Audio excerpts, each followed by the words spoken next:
How many times have people told you that the media being owned by a select few isn't a problem? That these corporations and the bankers that fund them would never propagandize the people for their own interests, and certainly wouldn't endanger lives, that false flags aren't real, and that they would involve way too many people, that a secret that big could never be kept quiet. Media manipulation by bankers with money interests and governments beholden to those bankers is not the exception, it's the rule. There are countless verified examples that government schools conveniently leave out of the history books, and banker-funded media conglomerates are the last people that are going to give you a peek behind the curtain they've woven to protect themselves from the retribution they would surely face if the public were to discover just how little their lives mattered. One of the most well-documented examples of how war profiteers operate that parallels exactly with how these war profiteers operate today is the sinking of the Lusitania, an event that would claim the lives of nearly 2,000 people, including 195 Americans, and would be the false flag to get the American public behind a war that would later claim the lives of over 100,000 Americans. A war that up until this false flag planned by the elites, including J.P. Morgan and his Rothschild backers, and the Wilson administration, was only supported by 1 out of 10 Americans. And the motivations are the same as they've always been: money and power. In the early 1900s, J.P. Morgan, the American agent of the Rothschilds, sold war bonds in America to fund the English and the French in their war with Germany. Not only did they profit through handsome commissions from these bonds, the money raised was then spent at the companies owned by Morgan and the Rothschilds. War was big money. Total purchases would rise to an astronomical $3 billion, which in today's money would be roughly $74 billion. Morgan's firm became the largest purchaser on Earth. And when German U-boats appeared to be turning the tide against England, they faced a very real possibility that this ocean of money would dry up. This would mean substantial losses to their balance sheets. Additionally, this would also threaten England's ability to repay the billions of dollars it had borrowed with war bonds. In fact, Morgan was finding it difficult just to sell the bonds that funded his military-industrial complex, as it appeared the Germans might claim victory in a matter of months. To make matters worse, Morgan himself had loaned around $37 billion in today's money that he was now in danger of losing. Something had to be done. Morgan hired a committee that identified the 25 most influential newspapers. He then installed editors at each of the papers and paid them off to run stories that were pro-war. Eventually, he had over 1,000 newspaper editors on his payroll and used his vast advertising purchasing power to strong-arm the smaller papers to trumpet the same pro-war sentiment. The Rockefellers of Standard Oil, who would also profit handsomely from the war, used its own publishing companies to influence the people against Germany and funneled money to reluctant congressmen. Massive parades were held. But with all this campaigning and social engineering, the polling data still showed that 90% of Americans still favored staying out of the war. Enter the false flag that would plunge the world into war, killing over 100,000 Americans to protect the interests of the bankers and the ruling class. Winston Churchill, who knew all too well without American involvement in the war he would soon lose to Germany, began to work with President Wilson and the bankers on the false flag that would force the American people to support the war: the sinking of the Lusitania. The Lusitania, while built as a British passenger ocean liner, had been retrofitted with armor, revolving gun rings on its decks, and was classified by the British Navy as an armored auxiliary cruiser.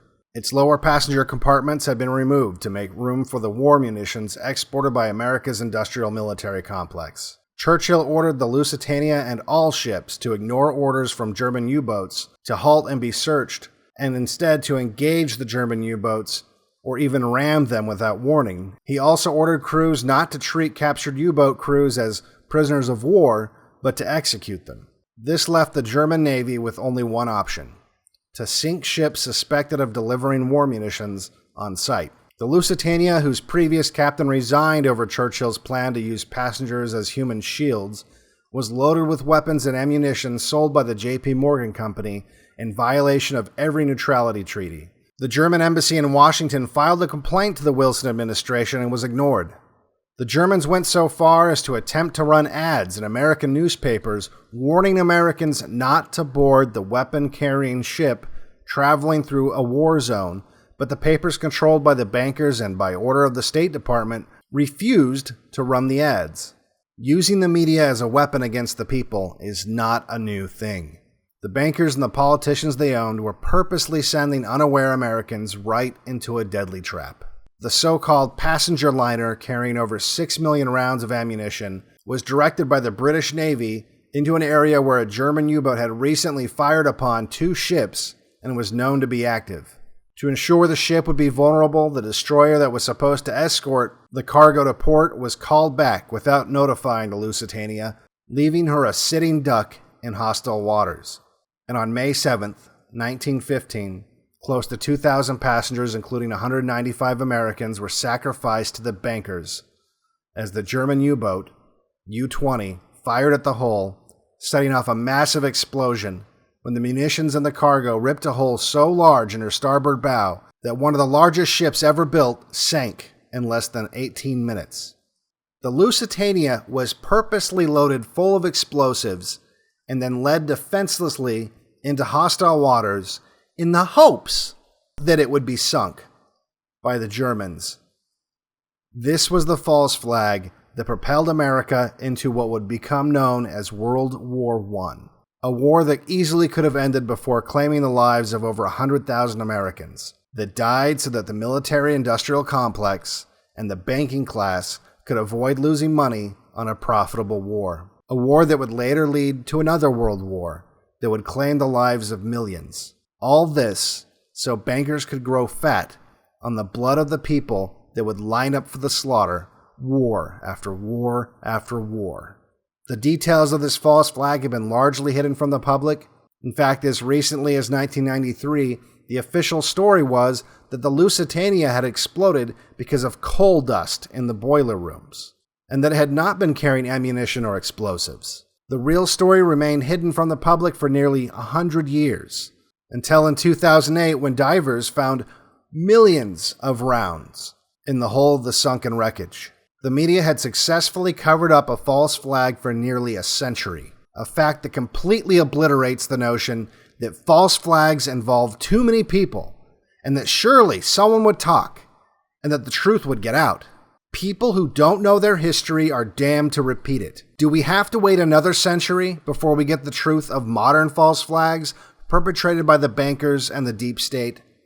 When will the people stop confirming the ruling class's belief that we are all just cattle to be slaughtered for profit?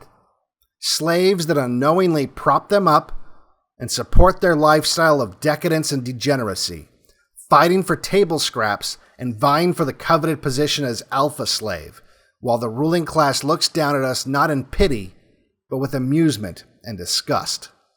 The technocrats are developing new ways to control us and eventually make us obsolete. We are rapidly approaching a future in which the ruling class will have successfully replaced us with lower IQ populations that are easier to control and easier to replace with automation. We must stop them now and expose them for who they are now, because we don't have another century to wait for the truth to come out. It's not just about the deaths on the Lusitania. It's not about the deaths in World War I, which led to all the deaths in World War II. World War II led to the deaths of nearly 500,000 American men. American men that might not have voted for the Immigration Act of 1965. And lest we forget, without World War II, there would have been no baby boom. That decision by those bankers, the Wilson administration and Churchill, to sacrifice the lives of unwitting pawns in their war profiteering game so they could increase their profits. The effects of that evil decision have irreversibly damaged this nation in every measurable way. And look at the British now, arresting people for thought crimes. The fairy tale that we were protecting freedom was always a lie. The truth is, we live in a system that rewards sociopaths, and sociopaths do what's good for them. Nationalism is their enemy. Populism is their enemy because it gets in the way of their balance sheets. For BlackPilled, I'm Devin Stack. If you like my content, please subscribe and like my videos. Make sure you hit the notification bell. You can also support me on patreon.com/BlackPilled, or you can donate cryptocurrency to the addresses below.